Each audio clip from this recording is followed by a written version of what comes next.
Well, hi everyone.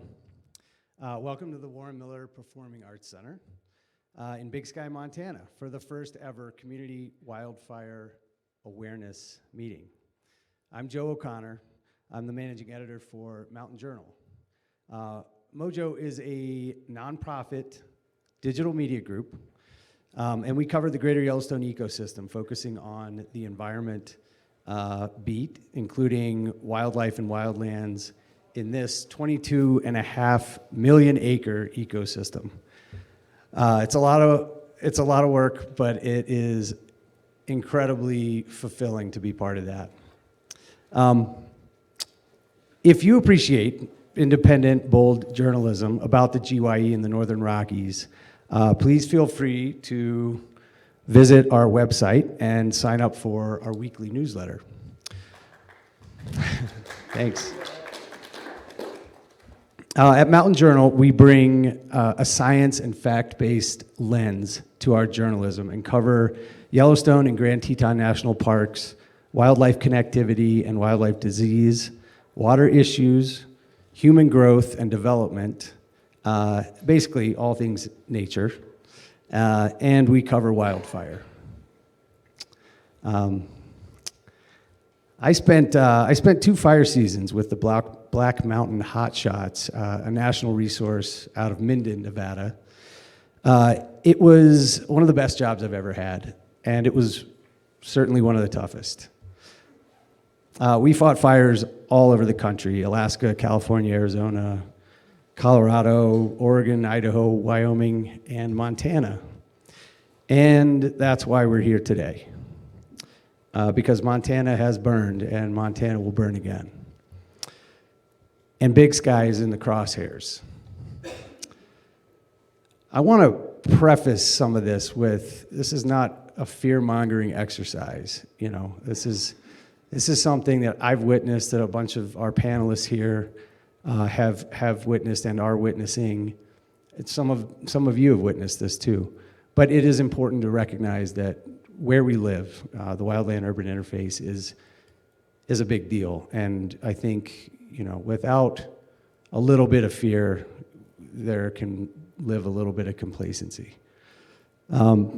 Big Sky, Montana sits in squarely what's called the WUI, or wildland-urban interface, where homes and structures meet the forest. The chances of Big Sky seeing a major wildfire are higher than 93% of the country.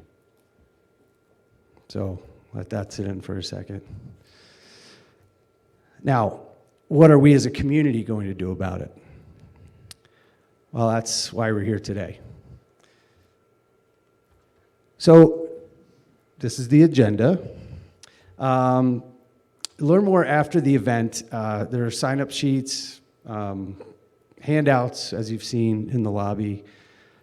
Please hold all questions to the end after the panel discussion, and we'll call for audience questions at that point. So we're here today to learn about wildfire prevention measures and about local groups working to better inform our community, including the Big Sky Fire Department, Fire Adapted Big Sky, and the Neighborhood Ambassador Program. Before I introduce our first speaker, I'd like to offer a very special thanks to John Zirkle and the staff here at WAMPAC for the use of this incredible facility. If community is what brings us here, these folks at WAMPAC know how important that is.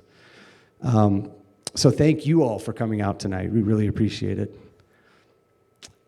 So I'd like to introduce our first speaker. John Trapp is an Air Force veteran who served as a captain in the U.S., Asia, the Middle East, and Europe. After active duty, Trapp earned a master's degree in conservation biology through the GI Bill.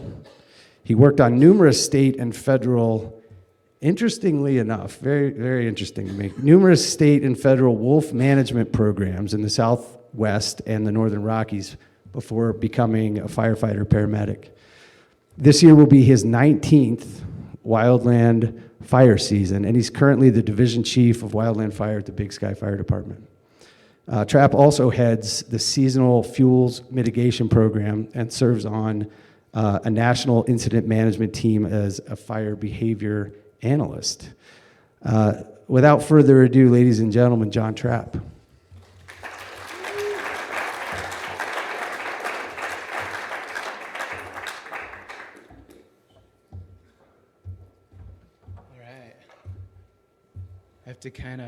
I have to know what's on the slide, I guess. I think I can do it, so let's see here. Let's start with, that one. So this is what I'm going to talk about today. Okay, look at that. All right, how's that?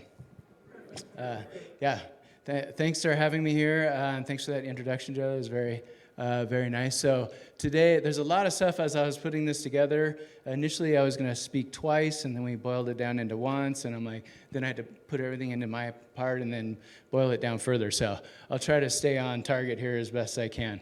There's a lot of different things to talk about, and other good speakers that will be covering things as well. All right, so I'll start off with this one. This is something that, having watched fire for the last 18 years, is seeing the change in fire season, intensity, and size of wildfires as that continues to change dramatically compared to historic records of fire spread and fire activity in North America. And these things feed into each other, right? So it's kind of a cycle that's getting worse as we go. And not, as Joe mentioned, not to do the fear mongering. You're all here because you probably already recognize that wildfire's a risk that we have to face, right? So not to freak everyone out, but definitely we're in a situation where things are changing. We're seeing fire in places where we haven't seen it before. I was on a fire in California a few years ago in an area where there was no record of, it was on the coast in Point Reyes National Seashore. Has anyone ever been there? There was an area there that had never burned. No record of any fire in this one area, and it was on fire, right? And so the fire managers, the biologists, the ecologists are all like, wow, I haven't seen that before. And how often do we hear that? A lot, right? We listen to the news. Oh, in all my years fighting fire, I've never seen that before, right? We hear that over and over again, right? And so at some point we have to stop saying that and say, all right, how are we moving forward, right? And this is how we start in recognizing how these things are leading to increased fire activity. So how does fire spread?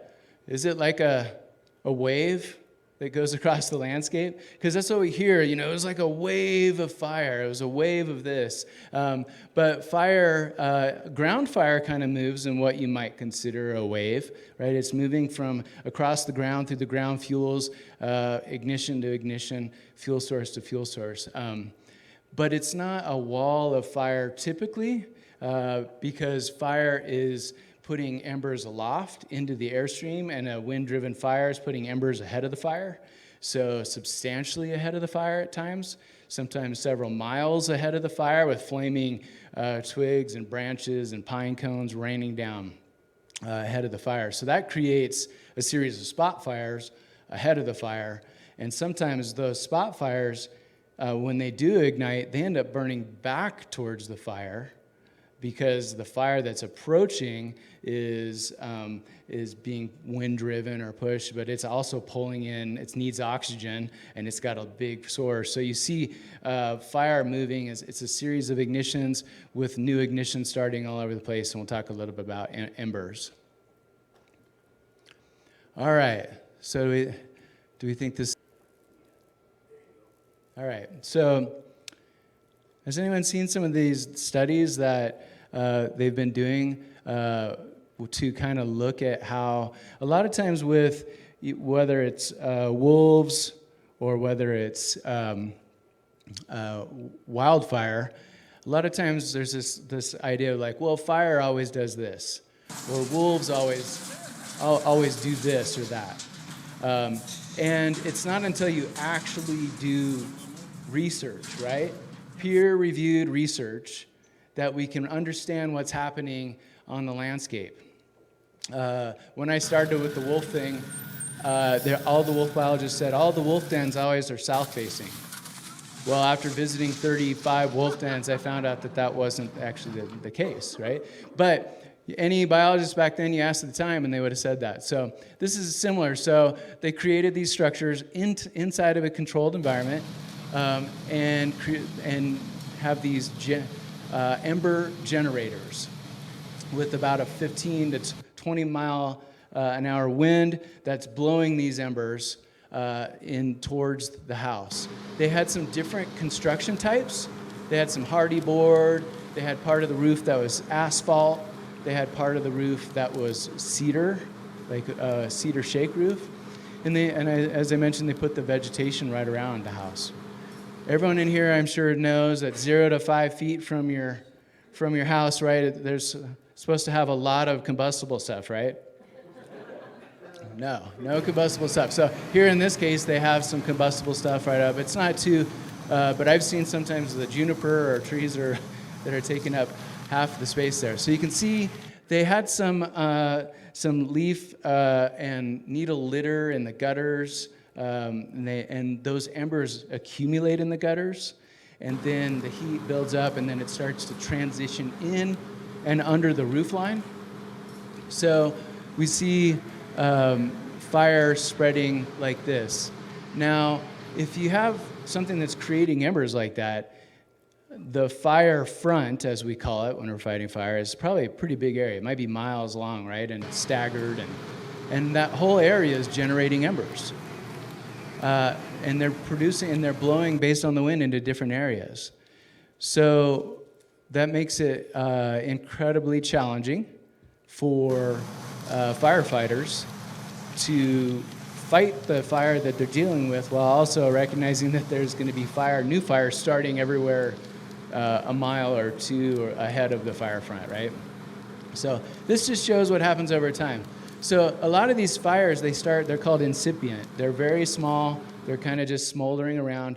And if literally you walked out of your house with a glass of water and threw it on it, they'd probably go out. That's the way a lot of them are.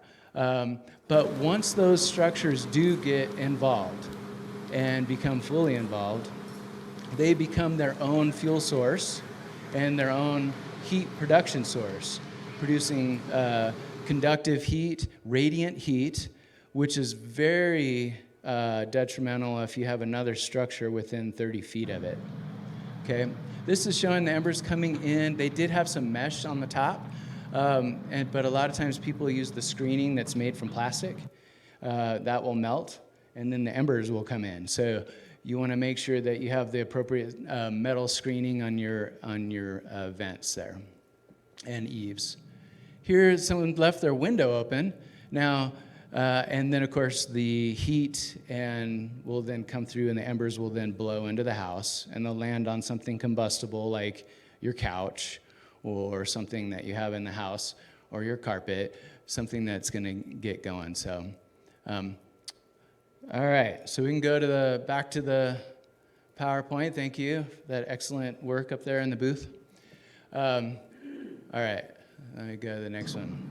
All right, so this is an example of, so this was the fire that was the Paradise Fire, another California fire, right? So if you look at that scale bar across the top, this is a satellite image, and that scale bar is showing a 10 miles of fire line there across the top. So it's a huge fire, and again, producing massive embers that are blowing downwind of that fire. So a lot of effects. Of course, if anyone has respiratory issues or things like that, right, this is a problem as well. But at the end of the day, the little triangle I put on the bottom says weather, fuels, and topography. And that is how wildfire spreads. 100%, all the time, every time.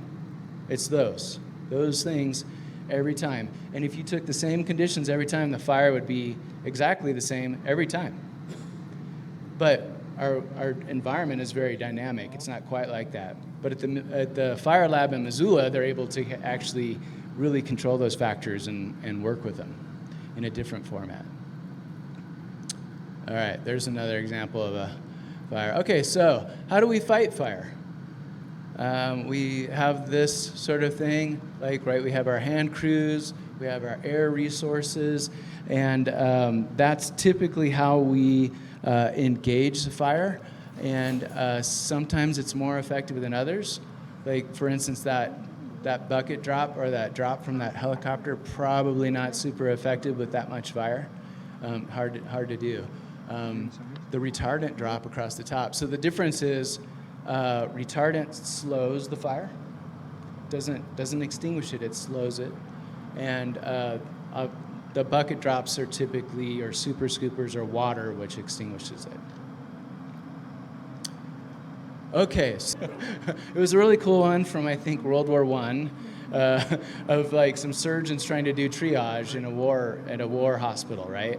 And so that's where that French came from, the French, the word triage. And it was like, okay, well, we only have so many doctors, but we have all these patients. How do we keep the most people alive, right? How do we save the most people? So that's what triage is, and the same thing happens with structures. As firefighters, we have to kind of make some of those same decisions. So in general, we look at two broad categories. Is the structure defensible or is it not? Okay, those are the two, and then from there we can kind of boil it down into what our tactics are going to be. So these are pretty standard tactics. These tactics are used across the U.S. and they're standardized for a reason, so that when if I deploy to a fire or Kendo deploys to a fire in California or wherever we're going, it's going to be a similar type of system. So here, would we call this one defensible or non-defensible? Well, it really depends, right? This time of year, like outside, and if with the snow and the rain, it might be really defensible, right? But in late August, not so much, right? And then also, do we have an entire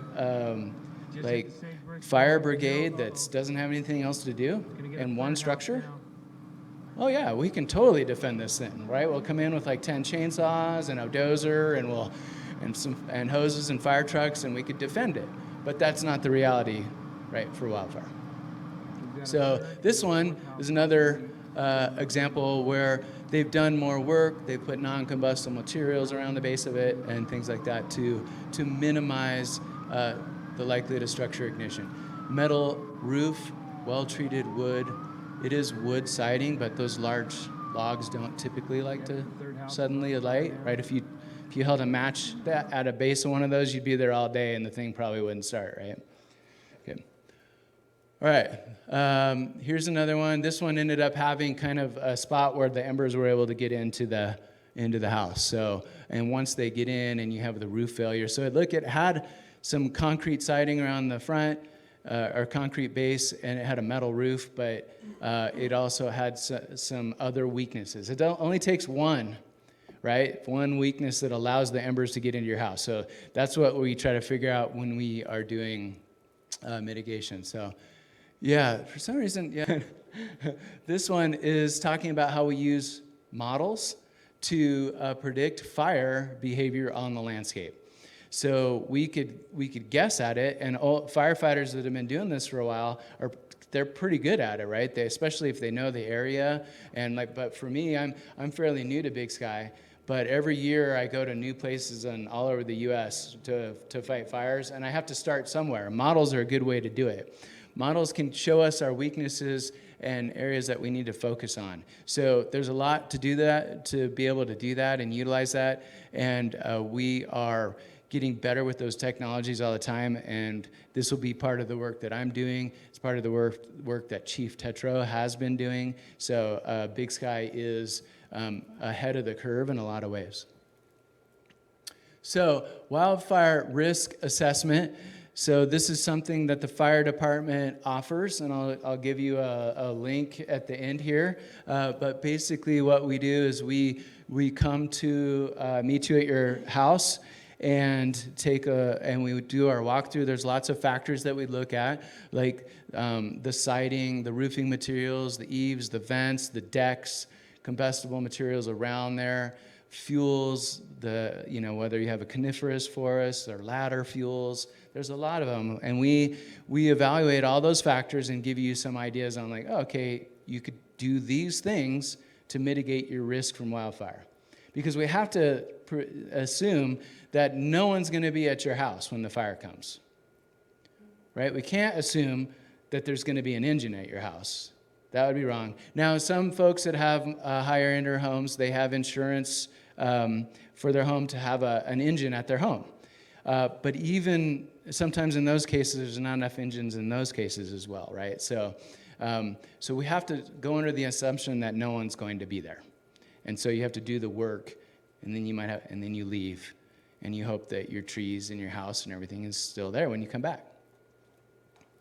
So as part of this, in addition to doing things around your structure, we can do mitigation work. And so the Big Sky Fire Department has a seasonal fuel mitigation program.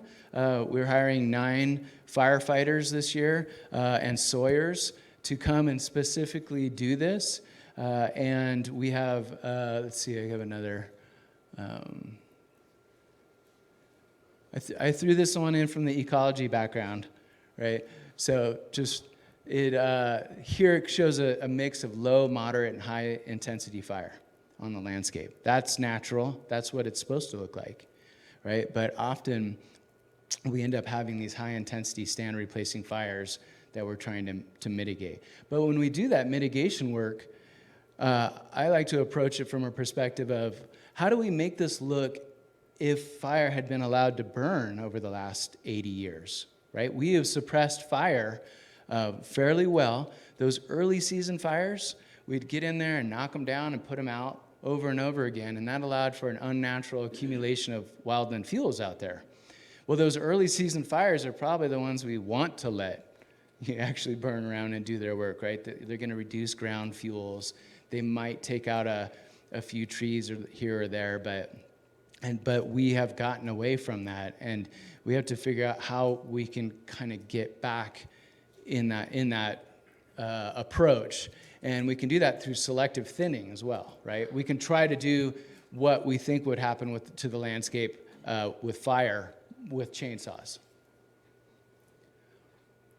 There's a good view. So you don't want to be. So these people actually stayed in their house during the fire, and they were actually making cookies for the firefighters, which they did. And there are firefighters, but there was that distance to the fully involved forest there is over 30 feet. So it was the radiant heat. That was kind of the magic number, is 30 feet.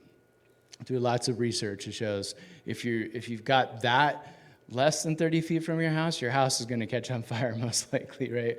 But over 30 feet, and if you have some there, and there was a safety zone, and there was an engine able to be there, and that structure was able to survive. So as gnarly as it looks.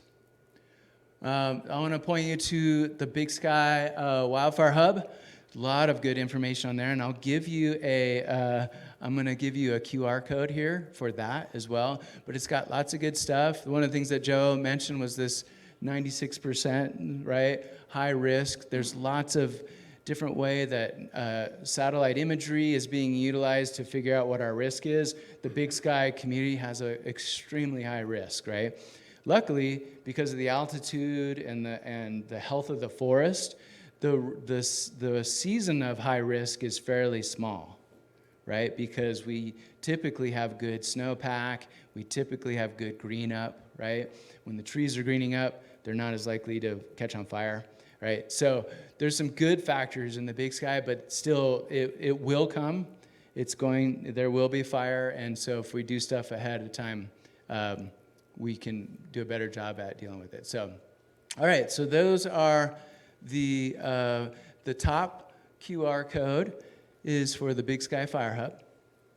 The right QR code over there is to request a wildfire risk assessment. So you can do that one, and we'll get on our calendar to come and visit and do an assessment of your place, and we can talk about. So there was another slide in there I had about grants. I'm not sure where that one went. But yeah, there's federal grant funding, which has been unfrozen. We all heard how it got frozen for a while, right? It's been unfrozen, so we do have some grant funding to help offset the cost of the crew. But really, the high priority for me when it comes to using grant funds is it's best to utilize those when we're utilizing them as a community or as with our neighbors or within your HOA, right? Because if you're able to do work within an HOA and your neighbors are doing the same work you are on, that's, to me, worth, putting more money towards that. So I really encourage that. I know Mel is going to talk a little bit about what that looks like as well. But working together is how we're going to have the best impact to reduce the risk of wildfire. All right. Yeah, thanks.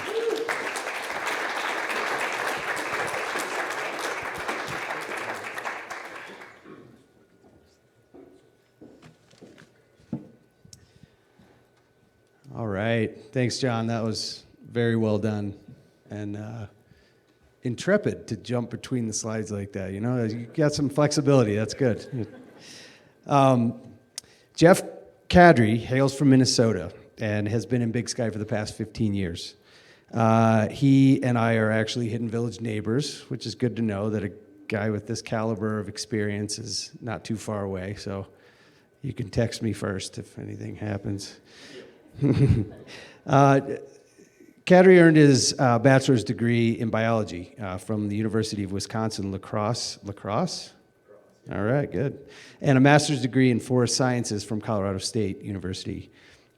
He currently works for Lone Mountain Land Company as its environmental manager, where he manages forestry, noxious weeds, and wildlife outreach. He's been managing forests in the Big Sky area for the past 11 years. Ladies and gentlemen, please welcome Jeff Kadri.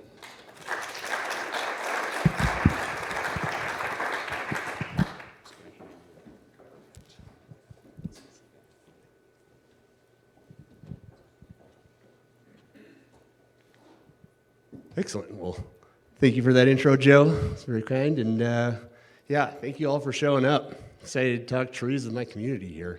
Something I can talk on for days. But I had to titrate it down to 10 minutes, so bear with me, and got a lot to cover, but excited to talk.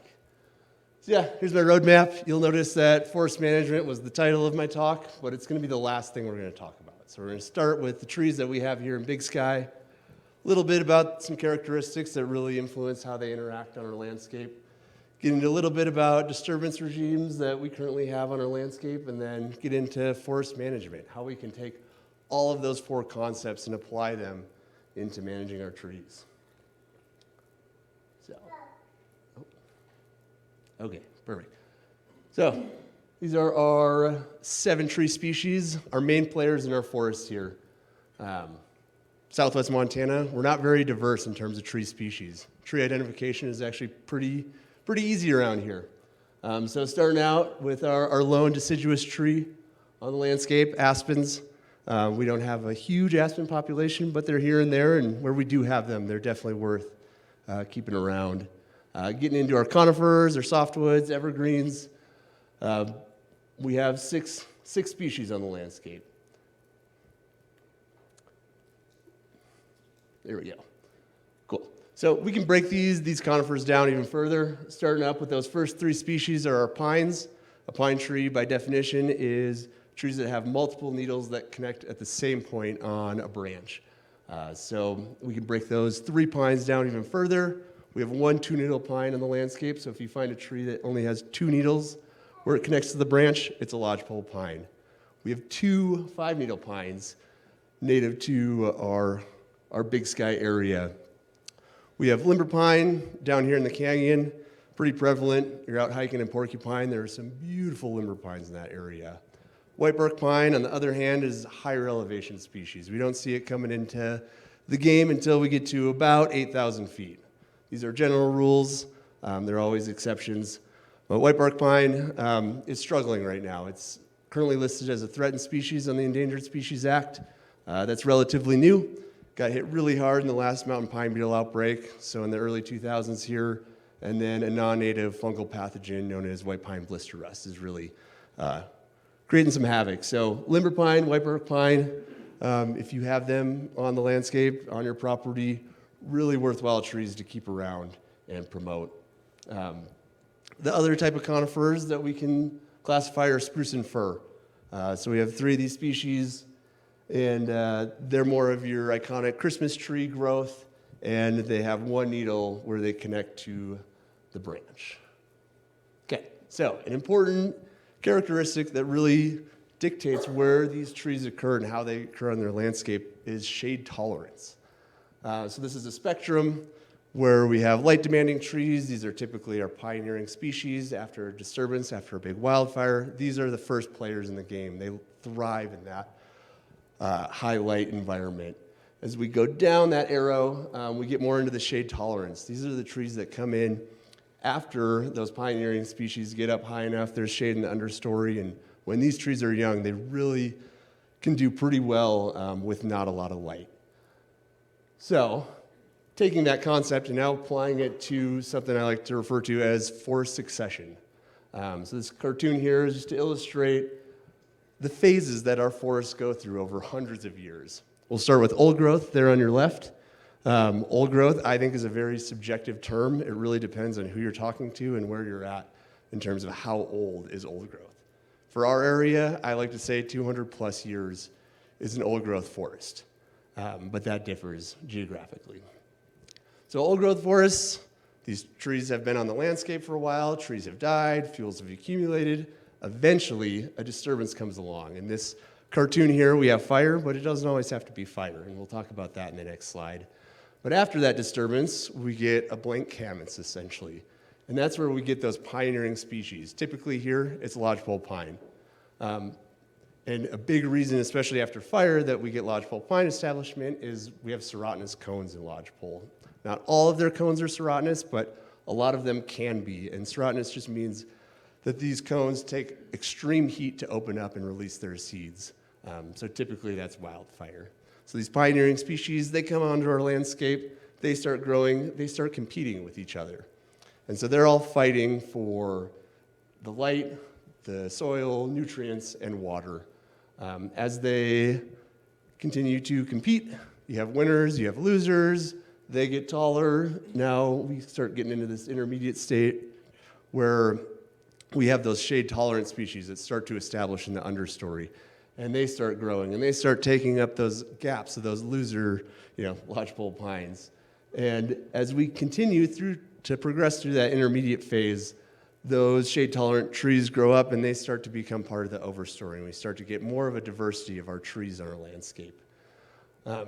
As time progresses, we get into that old growth phase. We start getting, insects and disease that comes on, trees that just age out. They get too old.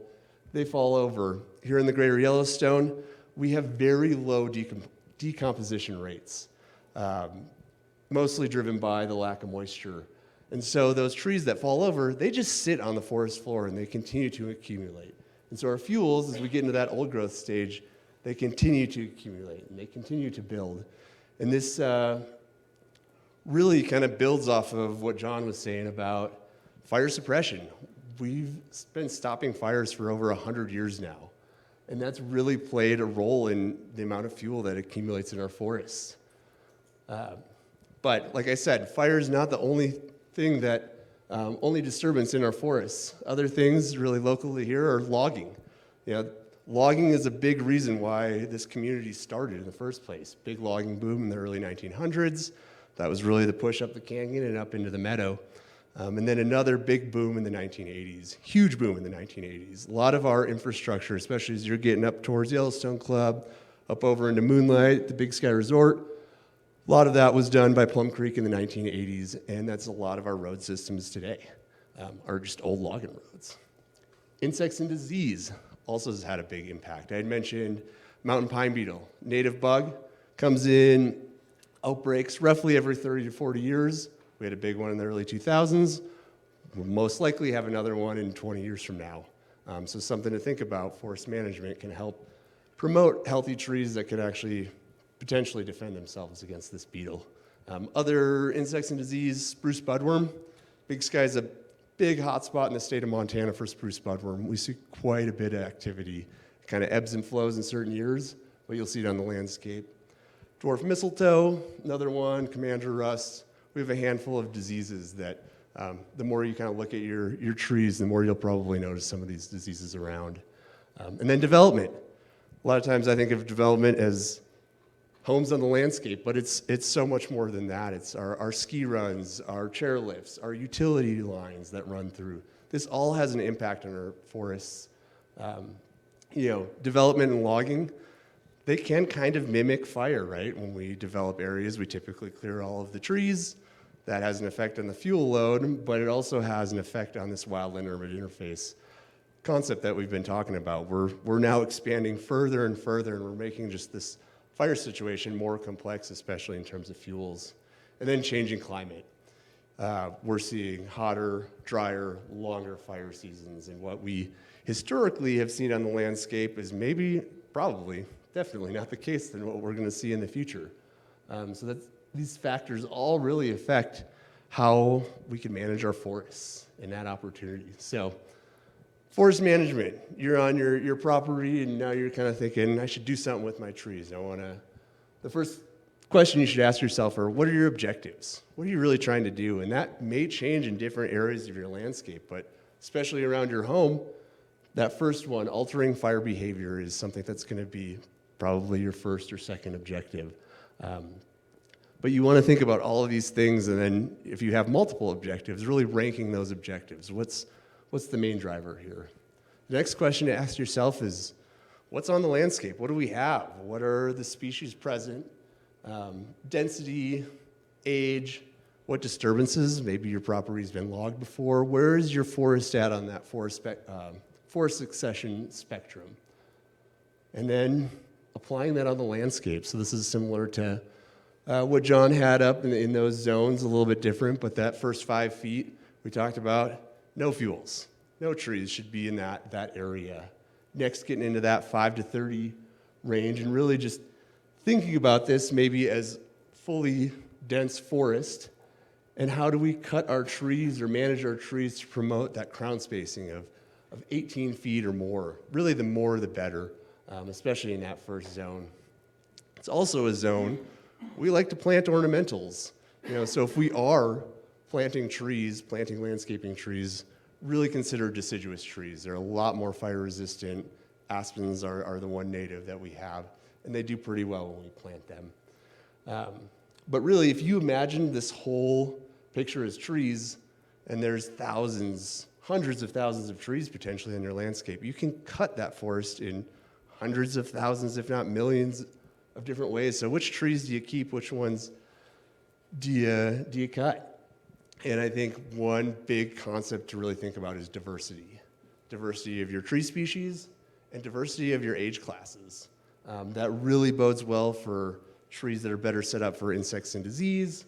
And also thinking about our changing climate. We don't really know what our forests are going to look like 20 years from now, 40 years from now, 100 years from now.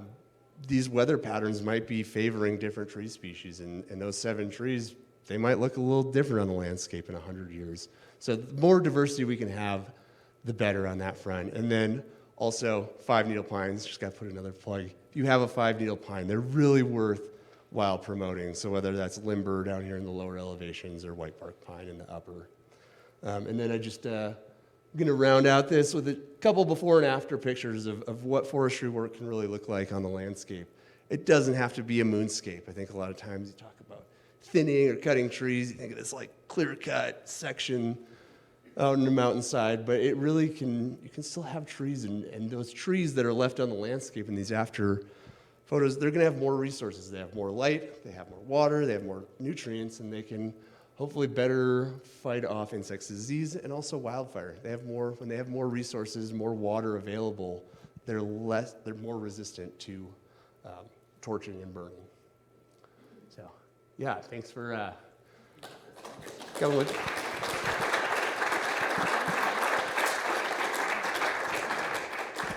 Good work, Paul. Thanks. Thank you, Jeff. That was terrific. Nicely done. These things are always tricky. Mel Crichton told me his last name is pronounced like fightin'. He's a retired professional engineer, 40 years, Habitat for Humanity job boss for 25, and a ski instructor of 35 years. This is a quote from him here, you can say that once I start something, I probably stay too long. Crichton now works on invasive species and was honored with the Gallatin County Weed Warrior Award. He serves on the Rotary Club Service Committee and is a coordinator for Fire Adapted Big Sky's Neighborhood Ambassador Program. He's owned a home in Big Sky for 15 years. Please give a warm welcome to Mel Fightin' Crichton.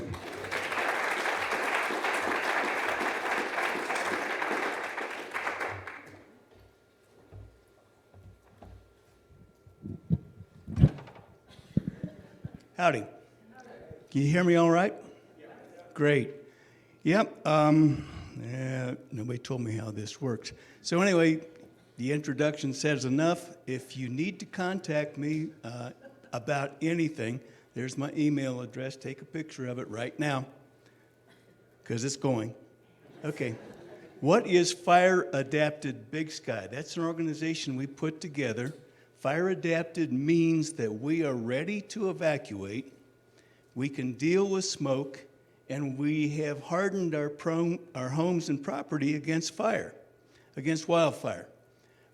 So 2 of those topics we're going to deal with in June, right before wildfire season starts, but we're going to talk about hardening right now because it requires a lot of time, a lot of planning, and sometimes a lot of money.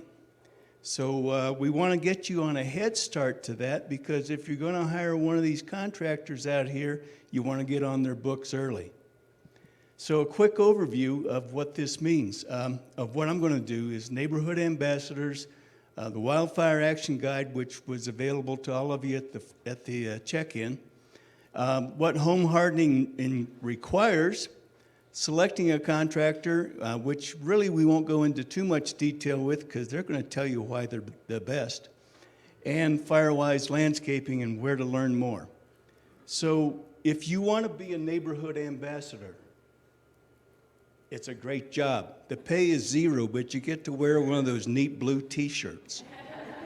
So, but you want to be somebody who cares. We've got everybody who's now an ambassador is active in their community. They know a lot of neighbors. They know who to talk to get things done.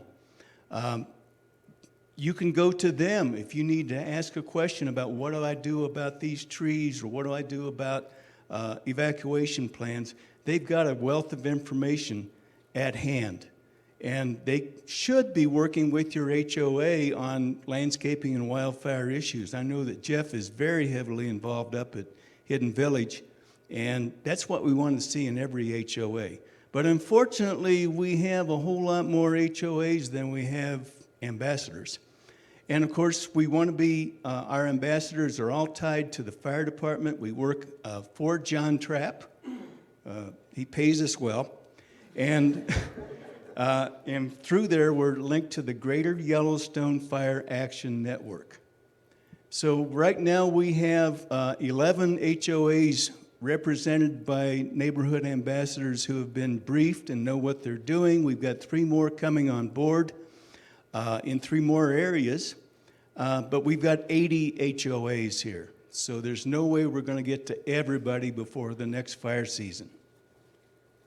So what we want to do as a neighborhood ambassador is get you guys ready. We can't do it one-on-one. We're going to have these big meetings or online presentations.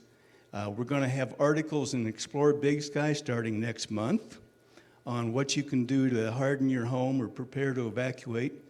And we're setting up a website and a Facebook site right now so that you can go get data and you can ask questions about any wildfire topic. And the Big Sky Wildfire Action Guide, which you have copies of, has 2 QR codes on the back. One of them is to sign up for the county evacuation system, if you do nothing else, click on that QR code. Because if a fire comes, you're going to get a phone call telling you what's going on and where it's going to be and whether it affects you personally or not. Also, we've got checklists for evacuation. That's great. We're going to cover those more in June. But it's got the basics of home hardening, and I've got a lot of good stuff in there, and it just gets you curious enough to go look for more. So make sure you look at those QR codes. The other QR code takes you straight to the wildfire site that John mentioned. And from the site, if you just go cruising through there, you're going to see a whole bunch of headers that you can click on. And each of those takes you to a different resource, whether it's evacuation or smoke, dealing with smoke, or landscaping issues, or home construction issues.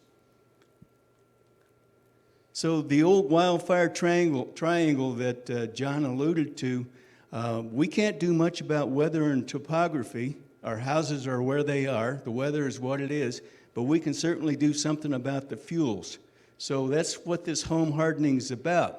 There's a diagram in the guide, and you'll see this in a lot of places. The 5-foot zone, anyway, the 5-foot zone where nothing flammable exists, except your house itself. But we want to keep all other flames away from the house, and by keeping, that's where the embers are going to settle. Zone out up to 30 feet, as both guys mentioned, we want to have vegetation, but we want to have it spread out far enough that if it burns, other vegetation somewhere else doesn't burn. This is where usually the ground fires stop. So the fire's coming in as a wave on the ground, which is kind of improbable. It'll stop there. And then on the outside, the up to 100 feet, you basically have taken away as much fuel as you can to minimize what burns out there. So your wood piles, I don't want to ask how many people have wood piles right up against their house because I don't want to see any hands, but I know it happens. And wood piles should be at least 30 feet from the house because when embers come through, wood pile is going to burn. And if it's close to the house is going to burn. Right now, the statistic is that somewhere between 80 and 90% of home fires in a wildfire don't burn from the fire coming through in the tree crowns. They don't burn from the ground fire coming in. It's from embers that land from maybe a mile or two away. If you remember the Bridger Canyon fire a few years back, one of the houses that burned wasn't anywhere near the fire. So we want to keep embers at bay. Now, what about the house? Well, obviously, a Class A roof is either metal or Class A shingles. They won't burn. If you've got a little pile of pine needles on the roof and it's Class A, don't fret. It's not going to be the source of fire. It's the pine needles in the gutter that are going to get you. Because once the gutter needles catch fire, the fire goes up under the roof, and boom, now you've got a fire inside the house. So the exterior wall itself should not go all the way down to the ground with flammable material. Lots of houses have a concrete or usually a concrete foundation showing right at the base of the siding. Best, it's a minimum 6 inches, better to have a foot, just to keep any embers that might collect under there from catching the siding on fire. The wood decks and porches are probably going to be our biggest culprits because they can burn, obviously, and anything underneath them can burn. So you could put screen around it, but that's a lot of screening, and you really don't want all that. If your deck's 8 feet off the ground, it's going to look kind of funny.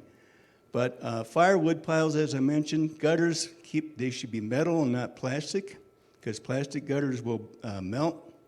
Attic vents screened at 1/8 inch, and as John showed, stuff can get in at 1/8 inch, but if you don't have anything flammable in your attic, if it's just fiberglass insulation, you're okay. It won't burn.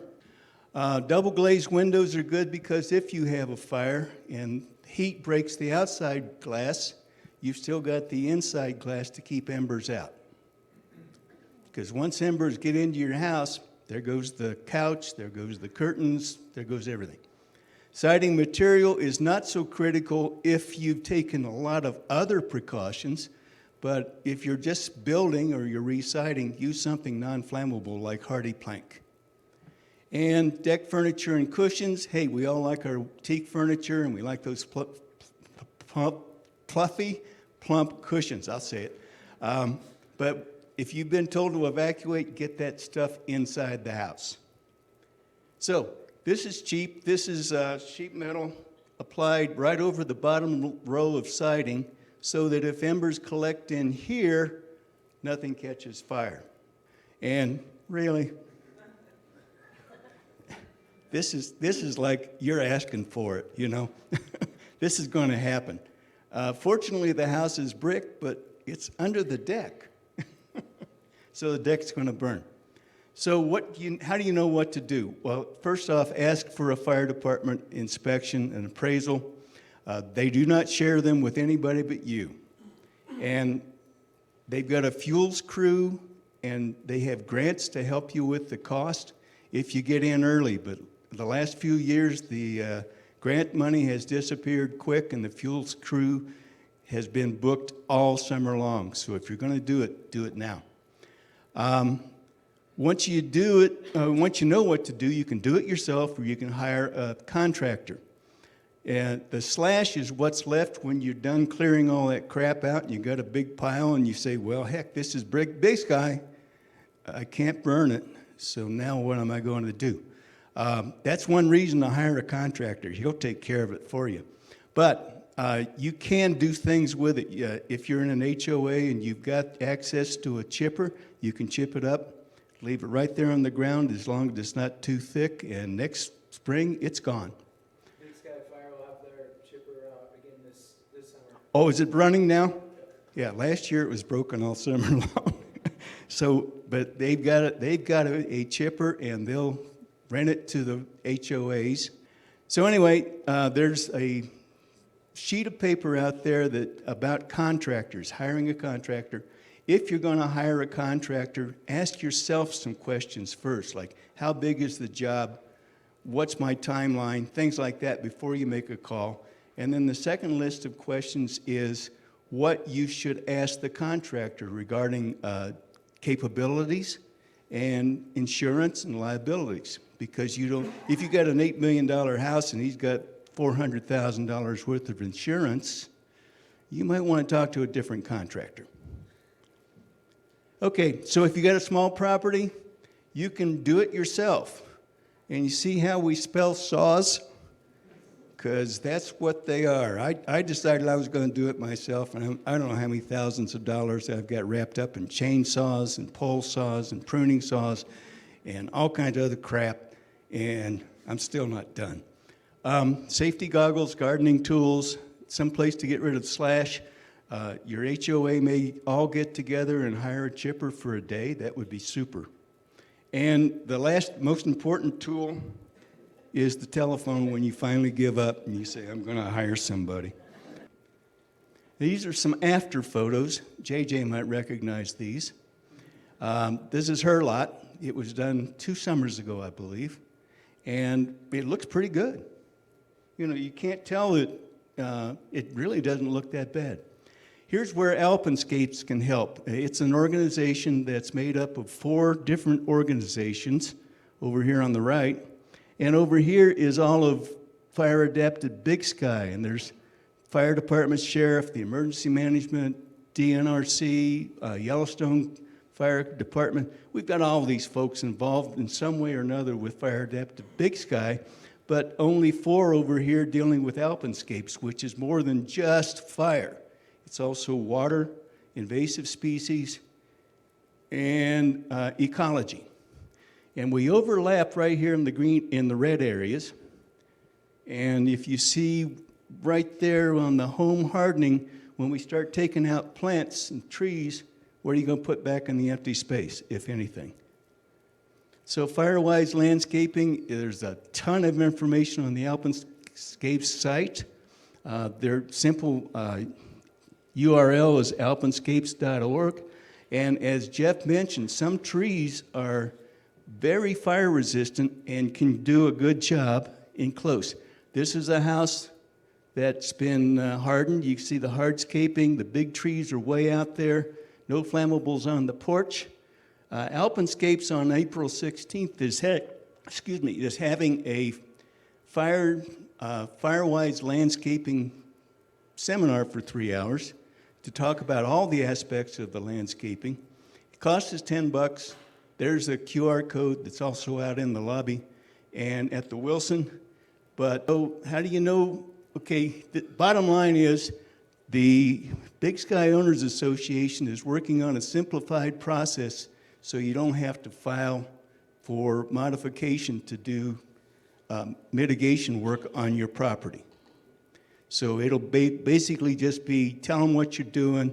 If it fits in a certain range of projects, nothing else required. You may have to sit down with somebody and explain if it's a big job, but that's about it. What'll it do to your home insurance rates? Nobody here has a home insurance problem, but some people can't get it, and some people are seeing outrageous prices. 2 bills in the Montana legislature going right now.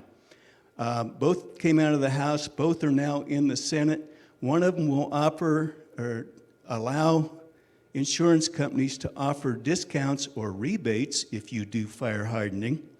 The other one will, if they come out and evaluate your house, which means they can't just set your rate based on zip code, that they have to give you what your score is and tell you where you've got a problem. So both of them, especially the first one, looks like it's going to pass very easily. So let's hope this happens. Okay, and that's it. So thank you very much.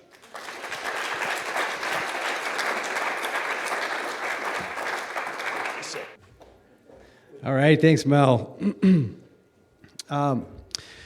Liz Davey had a 40-year career with the Forest Service as a forester, as a silviculturist, That's what Jeff is. which I had to look up. Forest ecologist. Yes, growing and cultivation of trees. Huh? A fuel specialist and a district ranger. She's lived and worked in the Greater Yellowstone area for more than 40 years. Davey loves to ski, bike, hike, backpack, and is passionate about this ecosystem in our communities, which we definitely appreciate. She lives in Driggs, Idaho, with her husband and 2 dogs, and is currently project coordinator with the Greater Yellowstone Fire Action Network. Please welcome Liz Davey. Thanks for letting me come here. There we go. I'm never tall enough for these things anyways. I did invite myself, and I'm really happy that you all accepted that I could come and chat with you. We formed the Greater Yellowstone Fire Action Network when I retired in about 2022. And the whole premise behind that is to bring people together who are working and addressing the issues or the challenges that communities and the landscape has with wildfire or lack thereof, meaning lack of wildfire. You've heard from great experts tonight that this landscape benefits greatly from wildfire and from fire, and it needs it. Any of you who were here in 1988 knows it's not the end of the world, and it needs it. I was on my first fire in 1983, so that'll tell you how old I am. So we created this network not just to have another, paid staff and people working together, but to share. There's limited money, there's limited capacity, there's limited information, and to share.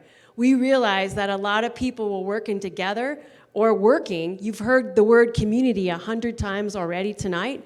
It takes a community to do this kind of work. If you do it by yourself, good for you, but get the community involved, and you are. Mel is a great example of that, and getting you all to be neighborhood ambassadors and promoting it. You are so fortunate to have John here. He has great experience, and Jeff is an amazing ecologist. So use and abuse these folks and make sure they're helping you. But it takes a community to work together. We wanted to pull people together so that we're not reinventing the wheel, we're not doing the same thing in 5 or 8 different places, that we're sharing and trying to be effective and efficient. This is who we are. We're practitioners of wildfire mitigation. We share that information, not only just amongst homeowners, but with agencies, people who are working on this as a living, and with different folks, collaborative groups. Big Sky Fire Adapted Big Sky is a collaborative group, as there are like probably 8 or more of those across the Greater Yellowstone ecosystem. Fire agencies from fire departments on up to federal governments. We are also part of a larger network, the Fire Learning Network and the Fire Adapted Community Learning Network in the nation. So like if someone sends me a question and says, I want to know something about it and I don't know anything about it, I contact other people. And that's just putting people in touch with others, is just the whole premise and the whole reason why we're doing stuff. I have one more? Yeah. So we actually formalized the network. The 3 of us who started this network are like, we want a formal network. We don't want a mission. We don't want a vision. We just want to get stuff done. But we formalized the network because we have to be slightly organized. So last year in Bozeman at our workshop, we have an annual workshop in the fall. At our workshop, we formed these various action groups based on what our network members wanted. We got to have someone driving the ship, so the steering committee, they're responsible for financing it, hence I'm only funded part-time and I don't make very much money, which is fine, because I'm retired. Communications, we have a communications group, and we've hired a communications specialist, and where she's working right now, her name is Christine Landis, and she lives in Myrna, Wyoming. If you know where that is, I should buy you a drink. She is working on a 5-year communications plan because we realized, and everyone said, communication, I don't know who my neighbors are, I don't know who my surrounding communities are who are doing things, and consistent messaging is really, really important. So we're doing that. Workforce capacity, you guys have an 11-person crew, you're the only community in the ecosystem that has that. The Forest Service used to have that, not anymore, unfortunately. Hence, they need to rely on our partners, us, all of us, to help them get the work done, as well as doing the work in your community. The Neighborhood Ambassador Program, one of the most successful programs across the country, because it's peer-to-peer. If you know Mel, he's fun. You want to go and talk to him, and you want him to tell you about what he's doing on his property, or what he did do, or what you can do. And you are more likely to talk to your neighbor than you are to talk to someone who comes in a green Forest Service uniform, maybe even than the fire department, because they're busy like putting out house fires and stuff. So neighbor to neighbor and working together is really, really important. Our biggest program, I guess it's a program, is our smoke-ready communities. We've worked with now 7 communities developing a smoke-ready plan, and we worked with Grand Teton National Park to develop a smoke plan to address smoke issues not only for their employees who work outside like all the time, but for visitors. I can't see the Tetons. Where am I going to see the Tetons? That's huge, right? People, it's their bucket list. So we worked on messaging and working with them to develop a smoke-ready plan so that we can't clear the smoke so they can see the Tetons, but we could provide another experience for them and provide that.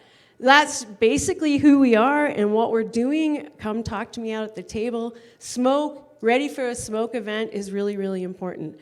You may not feel like you're impacted by smoke because you're outside all the time and okay, you know, your eyes are watering and your nose is snotting and stuff, but other people, just the hint of smoke in the air and they are incapacitated. And so knowing what to do and being ready, it's just like doing that fuels reduction around your home, that home hardening, being ready for a smoke event. Probably the biggest complaint during a wildfire or a prescribed burn is not that you see flames in the air, although it might be if it's right behind your house, is smoke. People, it can come from hundreds of miles. Canada, what was that, 2 years ago? It all came from Canada. When everybody, New Yorkers, were calling our smoke specialists and going, what is this? What do we do with this? And she's Jill McMurray, and she's over on the Bridger Teton, and she's like telling them how to deal with poor air quality.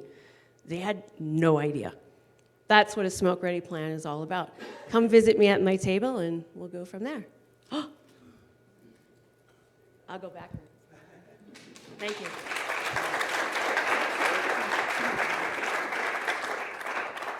All right, nice work, Liz. That was super informative. You'd think New York would know how to deal with poor air quality, but maybe.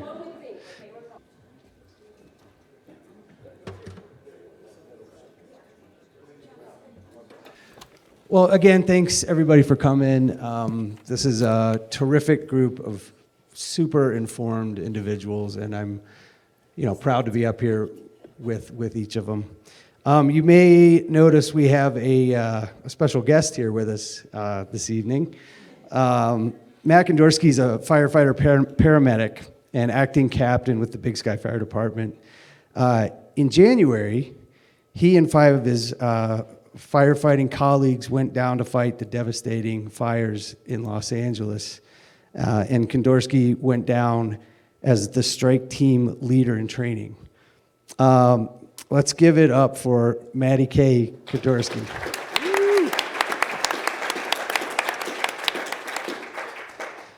Matt, let's start with you, actually.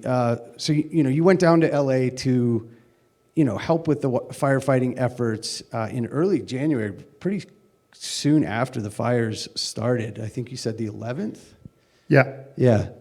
And these fires, I mean, they were brutal. You all know they killed 29 people. They destroyed 18,000 structures. Were you surprised? First off, were you surprised by the call to go down there? 100%. The Santa Ana winds and the weather conditions that California usually happens in October, way earlier in the season than it happened this year, which it happened in January.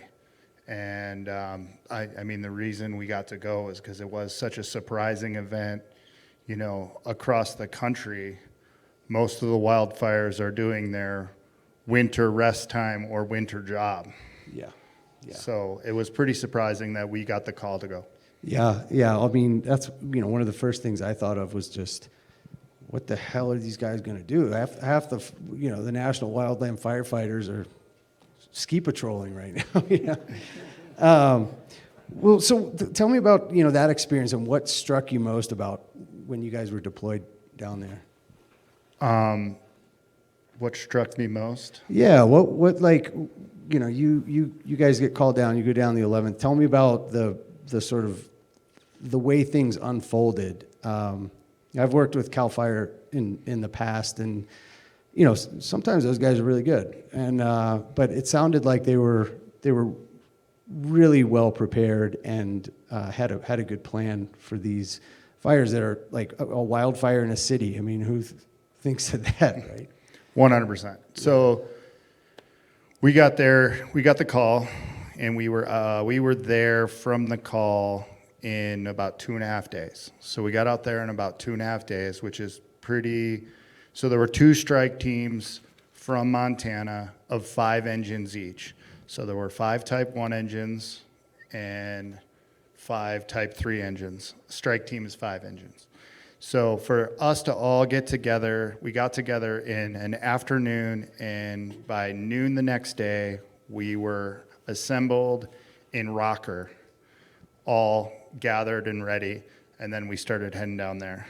And we got down there, drove the rest of that day, and then the next night we got down there. And it was really great. We got tons of support. People were waving at us, cheering at us the whole way down. I mean, it was great. So we get to Beaumont, Noble Park in Beaumont, California, and we roll in the middle of the night. And like I said, this fire had started a week ago, and they have these pre-positioned places to have their mobile centers. So there was already this camp and this mobile center already set up for us to check in, get inspected, and get fed, trailers to sleep in. It was amazing. And the support was great. They were so happy we were there. They got us checked in, gave us everything we needed. We got to put water in our engines because it's cold here. So we kind of had to leave without our water because driving fire engines with water in them in below zero weather for hours and hours is not good for the engines at all. So we had them empty, showed us where to get water, gave us all the support we needed, got us where to go, and they were pretty dialed. It was a really great experience. Well, I'm glad that you guys got that chance, and such a honor to have them call, you guys and get you down there as in a staging capacity.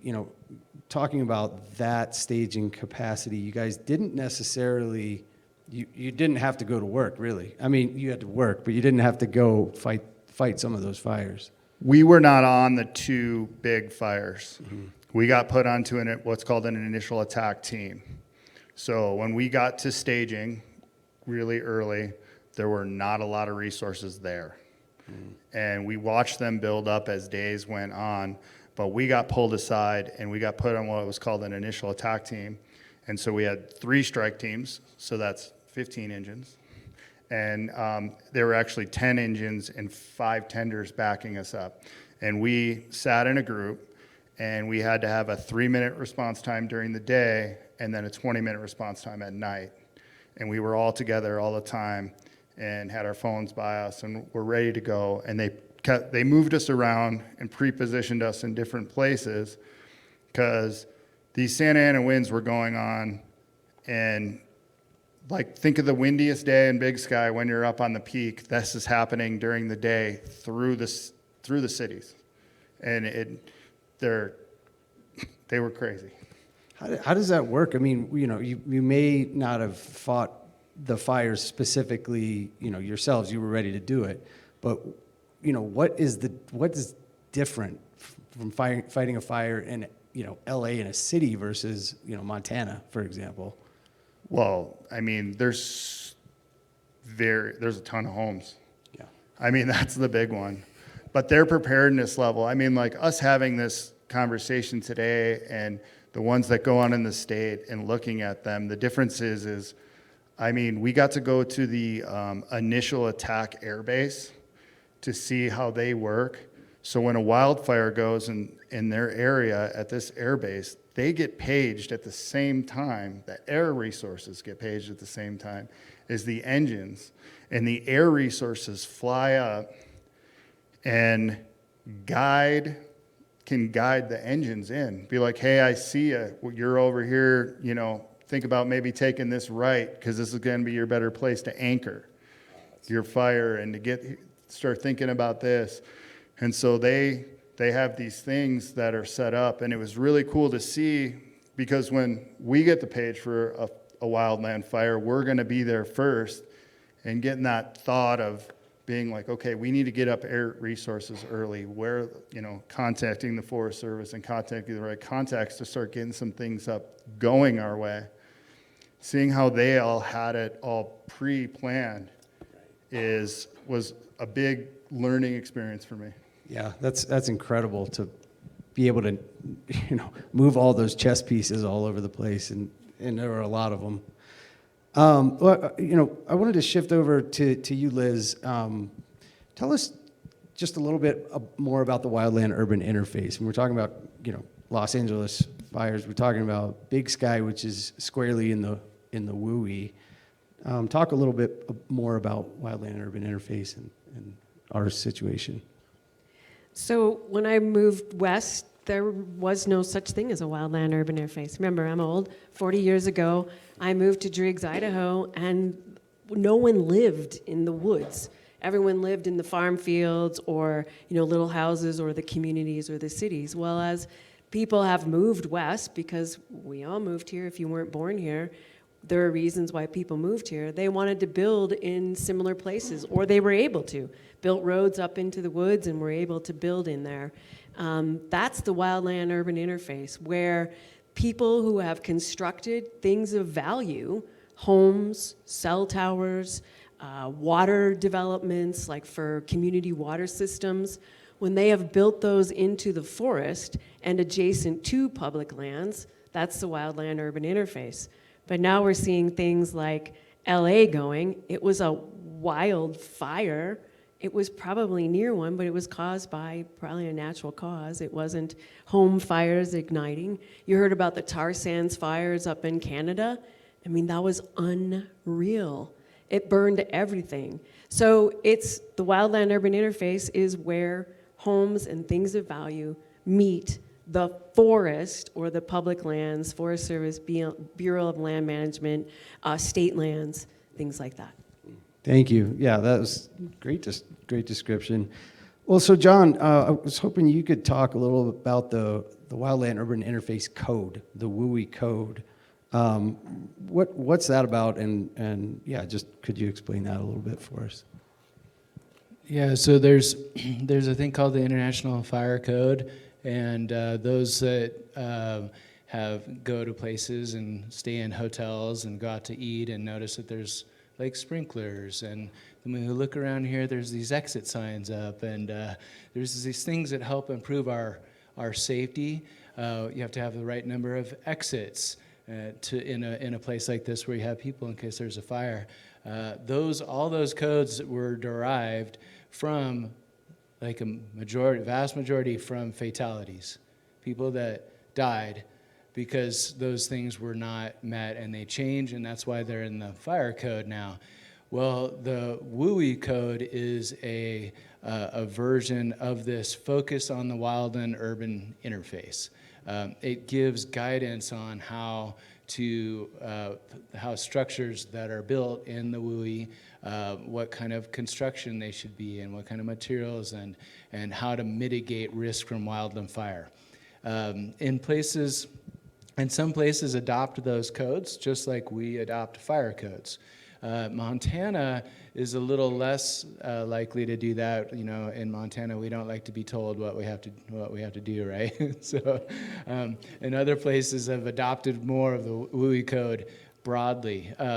Of course, when you look at it, the WUI code, there's things that are related to money and costs, right? Things are often there's a financial component related to it, but these WUI codes have great advice on how to mitigate and minimize loss from wildland fire, and there's good components in it.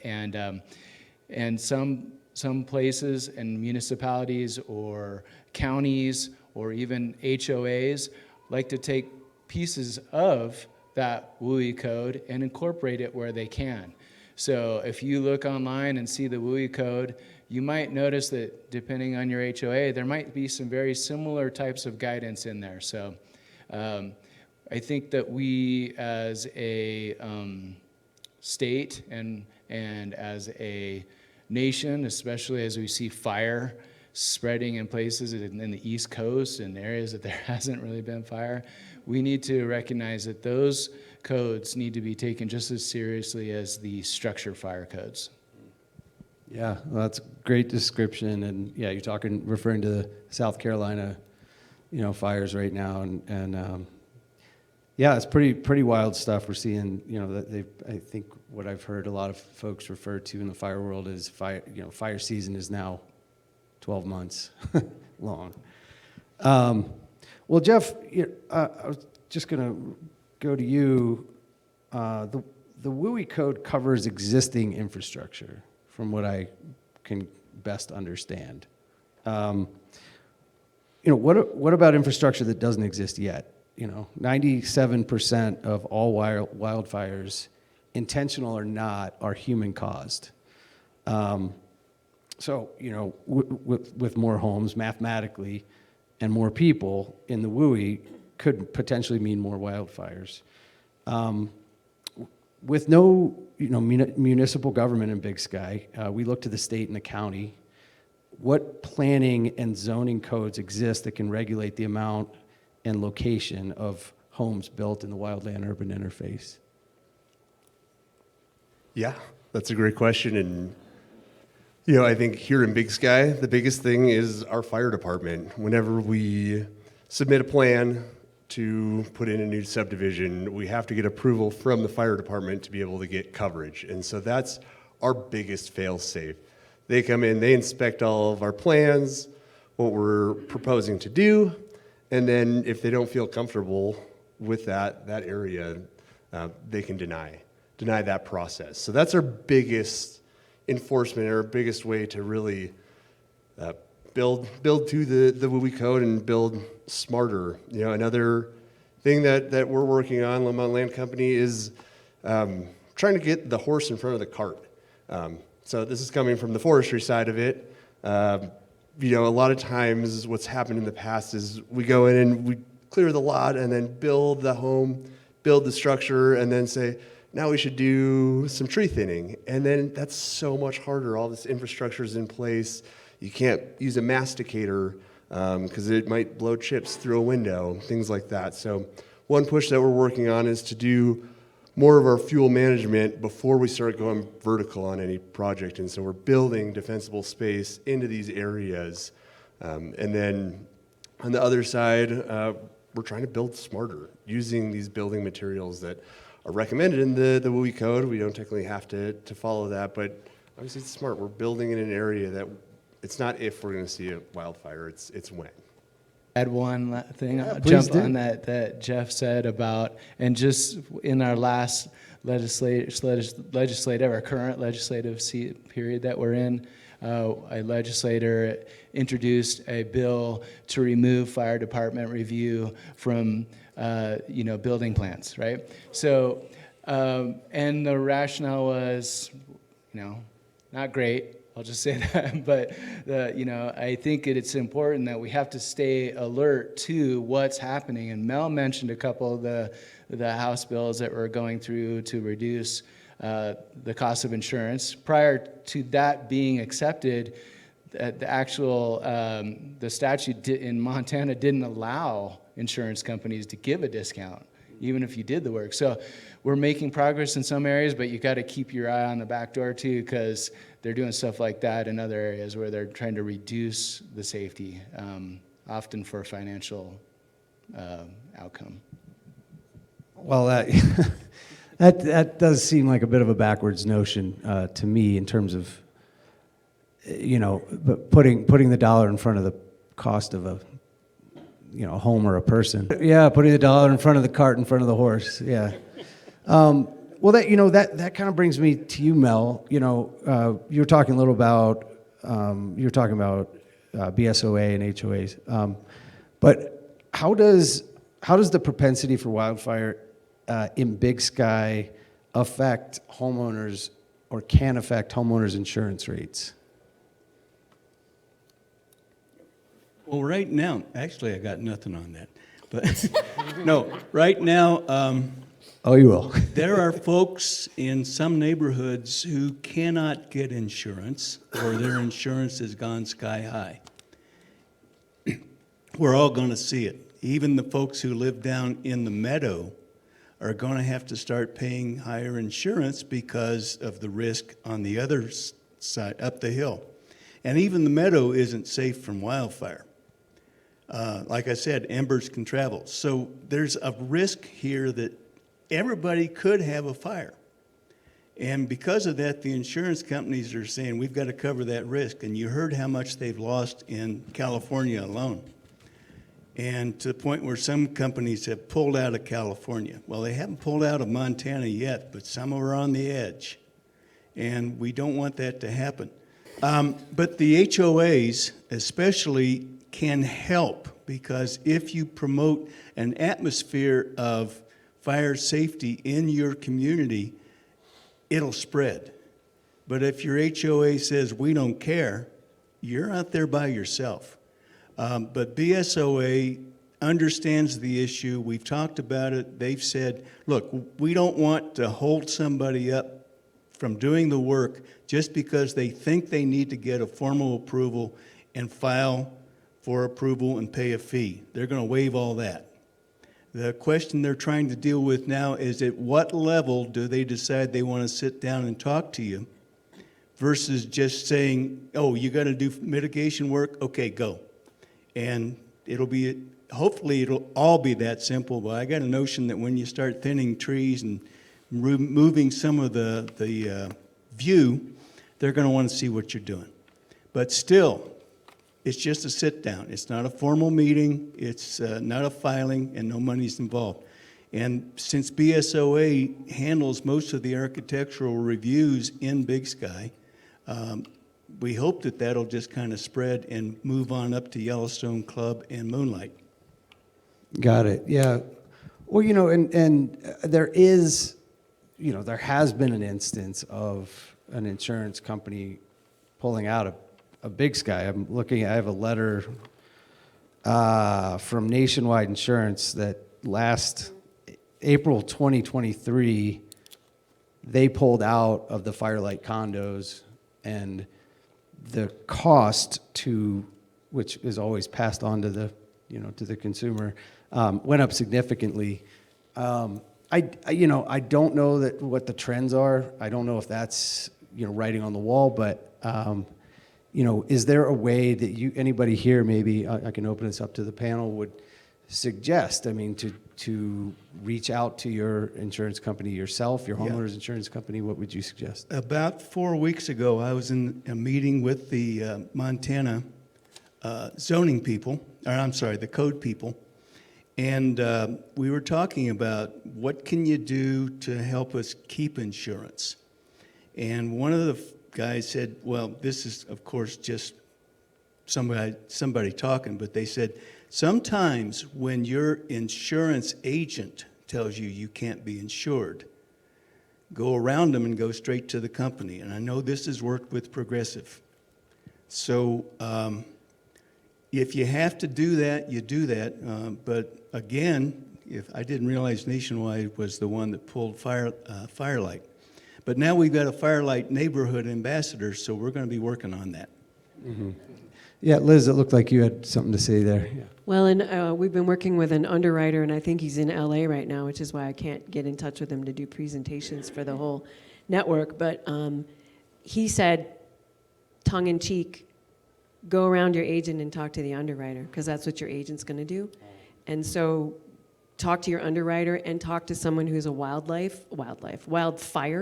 underwriter and understands it, because a lot of them don't. And so, like you said, you live in Big Sky, oh, too bad, you're high risk or very high risk or whatever. But the underwriters, some get it. And so go to your underwriter and talk to them. Yeah, that's great advice. That's super helpful. Made a note to myself here. No, but well, that's great. Well, look, I'd love to open it up to any questions from the audience. It's hard for me to see, so you're gonna have to, jump around or wave or something. But yeah. I'm really interested to know from all of your experience, Good question. It's about evacuation routes. So first off, let me just say that I think that there's a plan for this group or parts of this group to have another meeting in June that's going to specifically address evacuation routes and plans. One thing I would just quickly say is, in Paradise, one thing, and I don't want to dive into this too deeply, but one thing that they did, and there's a term for it that I can't think of, but they basically turned both lanes in a two-way road into a one-way out, and nobody's coming in the other way. Did it in Colorado too. But I don't know if anyone wants to quickly address that. I know we want to dive into it more in June, but yeah, Maddie. So I was a part of an evacuation training where wildfire, Lahania, LA type wildfire hit Big Sky. And we had Yellowstone Club management there. We had resort management there. We had the sheriff's office.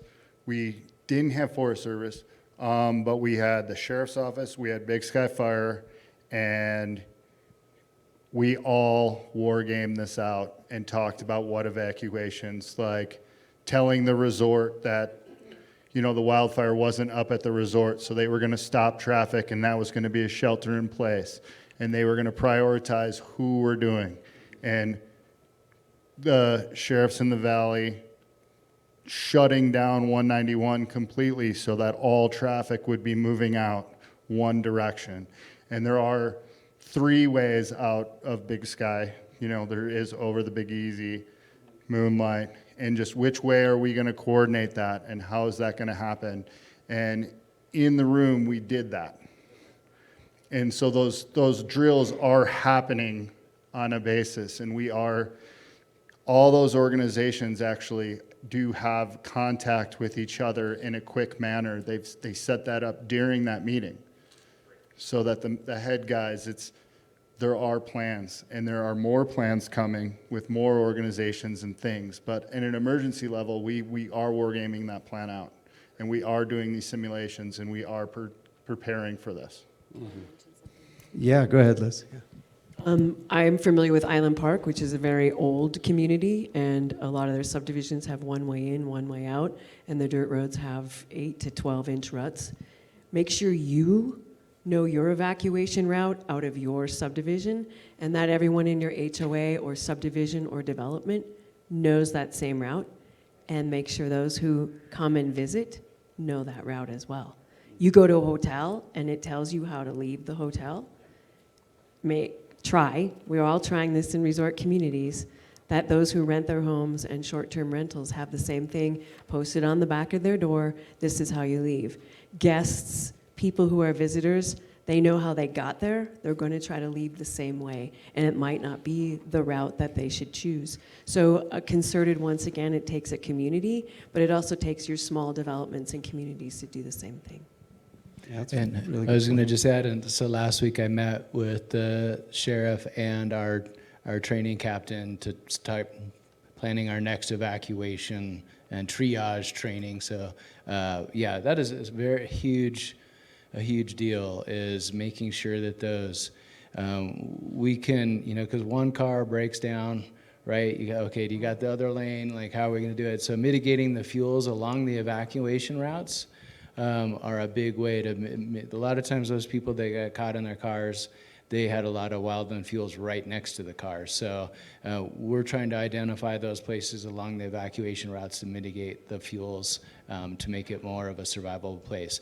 And most of the time, your car is that survivable place unless you're immediately adjacent to some substantial conductive heat. We've got all kinds of stuff lined up for June.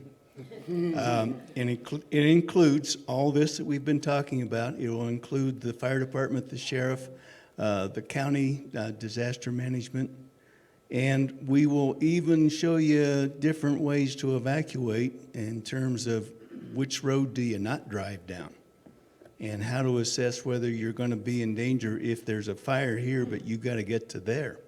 One rule: do not go uphill, because that's the direction fire goes. So if we've got to evacuate in the next 2 months before June, remember that one rule: do not go uphill.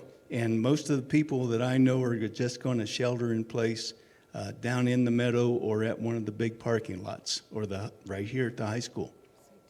And that applies to bears too, because they'll catch Yeah. you if you run uphill. Just one more thing to mention on evacuation is Gallatin County has technology to do reverse 911s.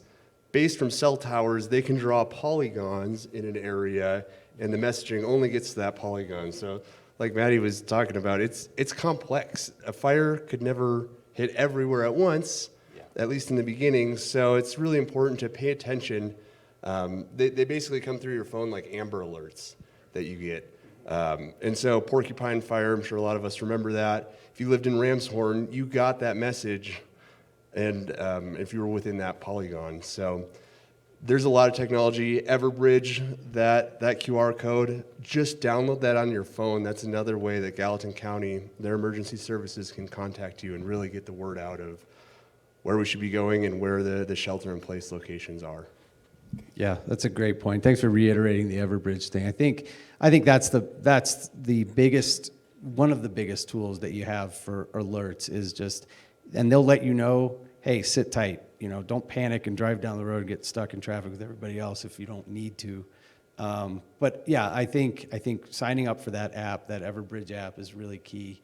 Along with sort of situational awareness and just and being, as Liz was saying, letting, if you're renting out your place short term or long term, making sure that those renters understand what the plan is, where to go, who to call, sign up for Everbridge, all that stuff. But thanks everybody for that.